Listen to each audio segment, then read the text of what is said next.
Welcome to Better Teaching, Only Stuff That Works, a podcast for teachers, instructional coaches, administrators, and anyone else who supports teachers in the classroom.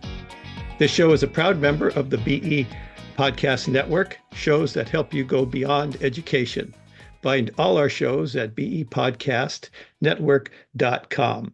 I am Gene Tavernetti, the host for this podcast, and my goal for this episode, like all episodes, is that you laugh at least once and that you leave with an actionable idea for better teaching. A quick reminder, no cliches, no buzzwords, only stuff that works. Today's episode is a little bit different. Actually, it's much different in that I don't have a guest today. I just have a few thoughts that I wanted to share with everybody as we wrap up the school year here in the United States.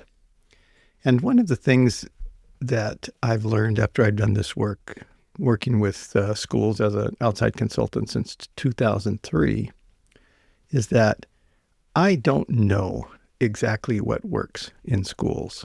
And when schools ask me, what they can do, what's something that they know is going to work, I don't know. Sometimes things work in particular ways. Sometimes they're not as successful. And I tell them, I don't know exactly what's going to work, but I can tell you some things that won't work.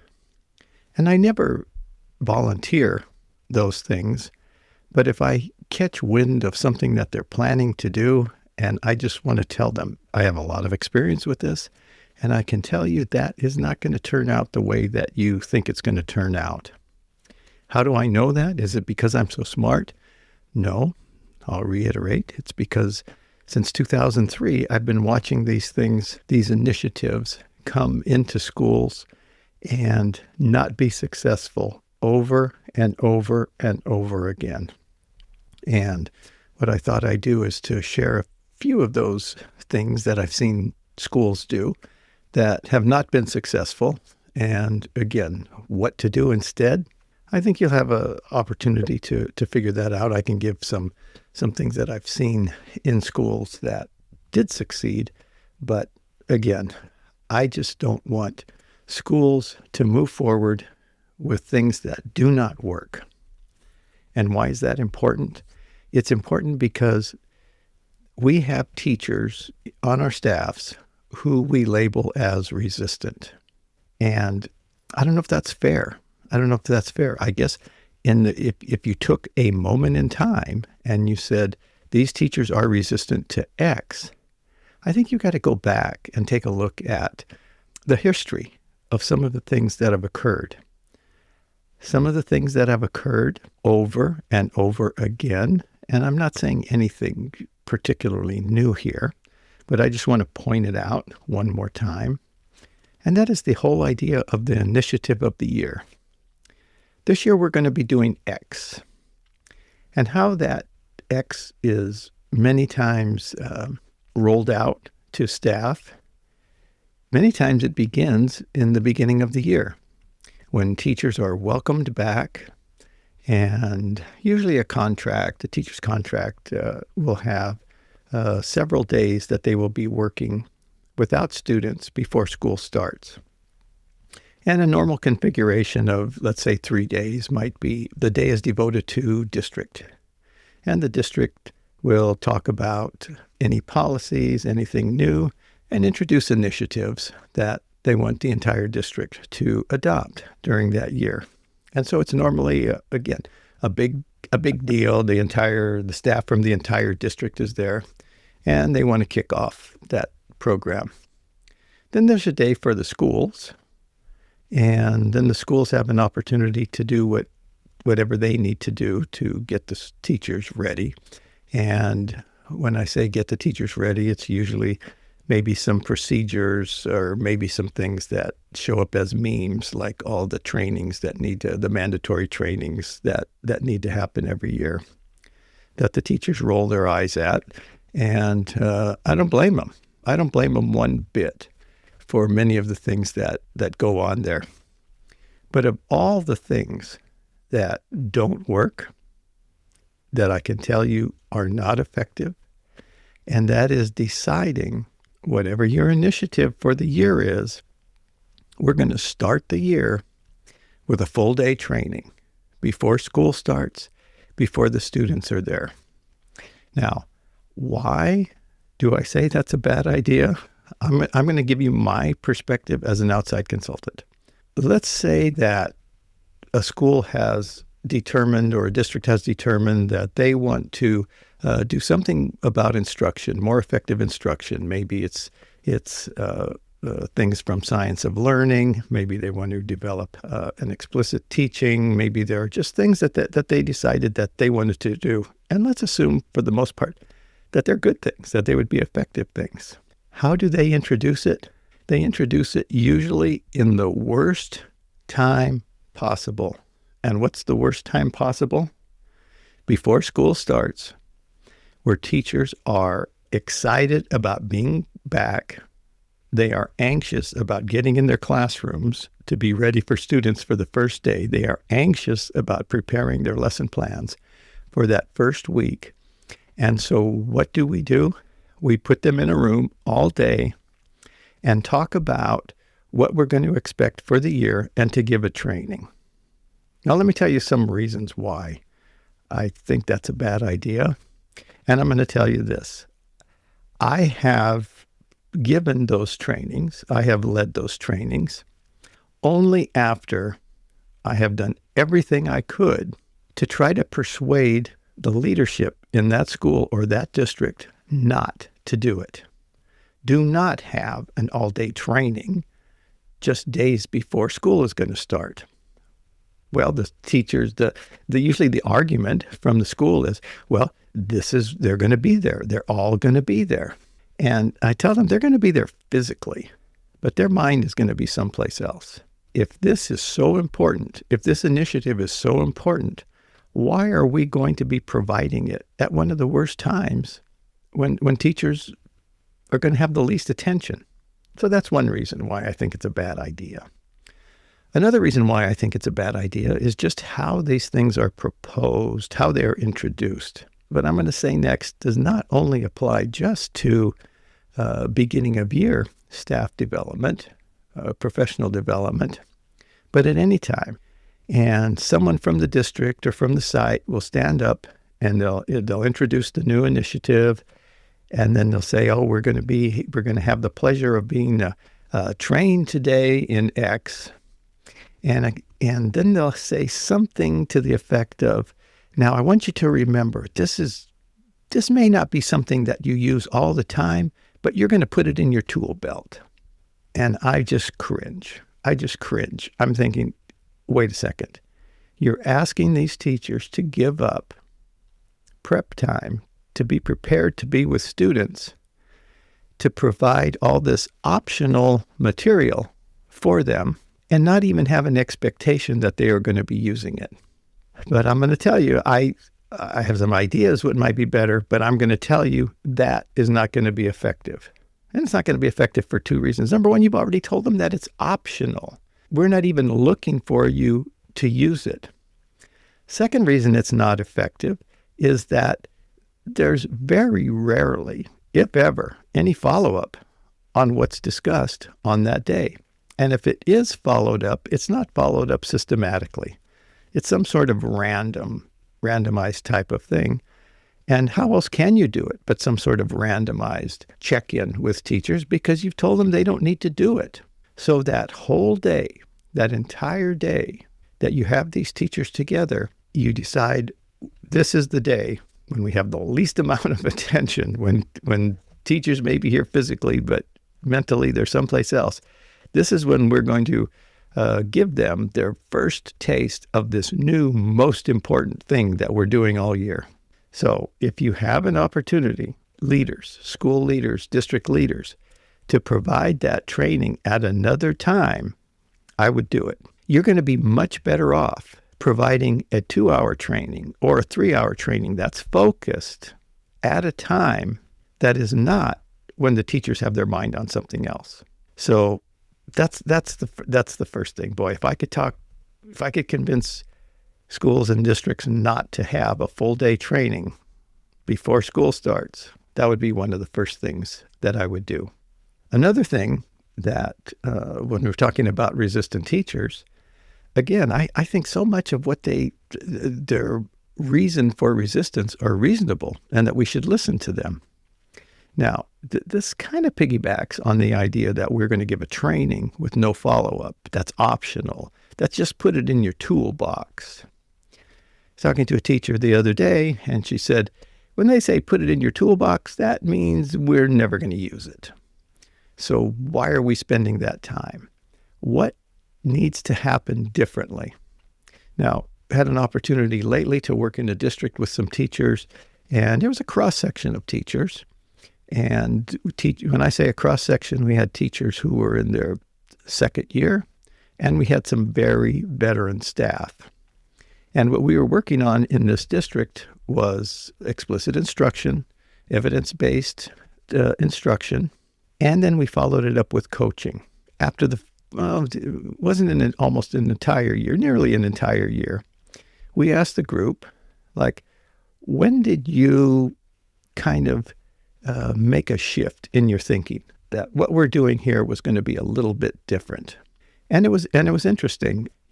Some people said, well, it wasn't the first day of training, but it was the second day of training. I realized that what we were being told, what this training was about, was different. And I kind of laughed and I said, the first day, you weren't with us the first day? We couldn't tell. Again, this was an experienced teacher and had been to a lot of trainings. And it was clear by body language and some of the responses that they weren't there yet. And so a couple teachers were like that. They said it was the second day we realized something was going to be different. Some of the others said, well, it was the first time we did a coaching cycle, or it was the second time we did a coaching cycle. And then those teachers who said it was on the second day of training, these were experienced teachers. They said, this is when we knew something was different. What was different this time is there was follow-up. There was follow-through. We had our principals involved in the training. We had district people involved in the training. We realized that this really was something that the district and the site was committed to. And then the third thing was the things they were being trained in made sense. It made an impact, and they could see the impact on the positive impact on the students, right away. So it wasn't that they bought in initially. They saw that what was different were the things that they were always upset about. Was that, you give us this training and then there's never any follow-up. And then you make us sit through these things and there's never any follow-up. You make us sit through these things when we've got other things on our mind. So I think one of the most important things, when we talk about resistant teachers and we look at those memes on social media, take a serious look at those things, because there's a lot of truth in what they have to say. Teachers are upset about a lot of things, and they are very legitimate. Another thing that we need to think about when we're working with teachers, and this is another reason, getting back to that, not to do that all-day training before school starts, is that cognitive load, and we talk about cognitive load a lot when we're training teachers in explicit instruction, does not just apply to students. It applies to everybody. It applies to adults. So when we're working with teachers all day, what are we trying to do? It's convenient for us. We're making that decision to do this all-day training because it's convenient for us. Not that it's the best way to provide content to teachers. It's not the best way to teach. It's not the best way to provide practice, to rehearse, and all of those things that we know which makes teaching and training effective. So there's just so many reasons not to do that one of those first day backs before the teachers get there. If it's important enough, if the content is important enough that everybody needs to know it, provide it at a time when everybody's going to be most receptive. And again, it's no different for adults than it is students. So that's the first thing. The second thing is make sure there's follow-up. Just like students, adults need to know what is important. How do you know what's important? Is if we continually come back to points being made, important points being made. Not only do we come back, but we provide training. We provide follow-up. We provide coaching. We provide check-ins. We provide those things that teachers need, just like students need. But here's the thing. Again, thinking of resistant teachers. Not every teacher needs the same type of support. Do all teachers deserve support? Yes, but it's going to be very different. And I always give this as a very crude example. And it's, in a way, it's kind of like MTSS for teachers. And that is, if I'm working with an experienced teacher or an inexperienced teacher who is very, very skilled, my conversation with that teacher is going to be very different than with a teacher who may be struggling in some areas. And so if we don't differentiate how we provide support for teachers, all of the complaints that teachers have, they're valid. One size doesn't fit all. You can't come in and tell me how to teach if you don't know what I'm doing. And that's absolutely correct. And we always tell coaches, do not attempt to tell anybody, any teacher, how to get better without knowing what they already do. Everybody has their strengths, everybody has their style, everybody has their personality.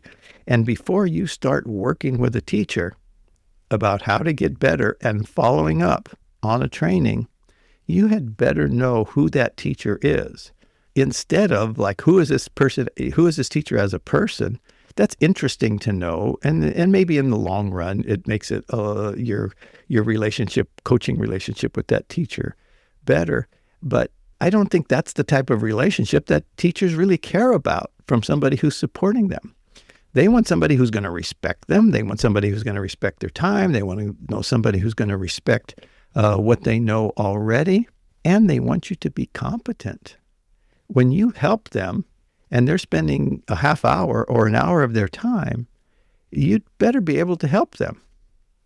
And if you can provide that support to a teacher in 10 minutes, do it in 10 minutes. You do not have to extend the time just because that's what you had scheduled. And then I think that's my final comment on this all day training before school starts. I'll be hired many times. And in the beginning, I used to acquiesce when somebody said, well, we're going to start at 8 o'clock and we quit at 3. And, wherever we were during the day, I would say, oh, I've got to stretch this. I got to stretch this time. And then when I became more experienced, I began pushing back. I said, no, that's way too long a time. What do you think is going to be happening in those final hours? Most of the time, the most efficient and effective length of time for a training is maybe till 1 o'clock. Maybe, starting, 8:30 to 1 o'clock. They have a chance to have a few minutes for lunch, come back, wrap things up. What the schools tell me is, well, we're going to do that because that's their contract day. So what? So what? That's their contract. If they have to stick around till 3 o'clock, let's finish the training, send them back to their classrooms to do whatever they want to do. And whatever they want to do is usually what they need to do to prepare. Because let's face it, one of the most important resources that a teacher has is their time. And we don't want to take that away from them. We have to respect the limited time they have. They're asked to do so many things. We cannot ask them to take on anything more that is going to be outside of a contract day. And outside people, principals, whomever, be familiar with that contract. That contract exists for a reason. Respect the teacher, respect their associations, respect their unions, respect those things, and you know what's going to happen. They're going to see what you're asking them to do in a different light. They're going to see that this is different. This isn't the initiative of the year. This isn't the shiny new thing. This isn't, the new thing. That this is going to be different. So I'm going to wrap up here. If you can do it at all, change what you're planning to do when the teachers come back for that back to school. Don't put the most important new content, the most important new training during a time when teachers are not going to be paying attention. At best, you're going to have split attention because they have so much to do to prepare for school. Having said that, I hope you got something out of this monologue here. It's just that at this time of the year, as we're planning for next year, this is the time to make those plans. This is the time to let the teachers know this is different. We're going to be introducing something, but we're going to be introducing at a time that is more amenable to having your full attention. We're going to follow up at a time that doesn't make you have extra work. We're going to support the work that you're doing. And I think if you do those things, just those things, I think those resistant teachers, you don't have to get them chocolate. You don't have to, do many of the things that they talk about, these personal relationships. It's not about that. It's really about listening and paying attention to their valid concerns and doing what you can do to address those to make your new initiatives different. This is going to be different. This isn't something for your tool belt. This is not something that you might use at some point. This is something that you're going to use. This is ultimately useful to you. All right. Thank you. I hope you enjoyed this. I look forward to meeting many of you in the near future at some conferences that I will be speaking at. Namely, I'll be in Atlanta at the end of this week, and then in Houston. And then I'm very happy to be speaking at Laura Stamm's conference in Wyoming. And I think that is in October. So thank you for listening, and hope to see you soon. If you're enjoying these podcasts, tell a friend. Also, please leave a 5-star rating on Apple Podcasts, Spotify, or wherever you listen. You can follow me on Blue Sky at G Tavernetti, on Twitter, X at G Tavernetti, and you can learn more about me and the work I do at my website, tesscg.com. That's TESSCG.com, where you will also find information about ordering my books, Teach Fast, Focused Adaptable Structured Teaching, and Maximizing the Impact of Coaching Cycles.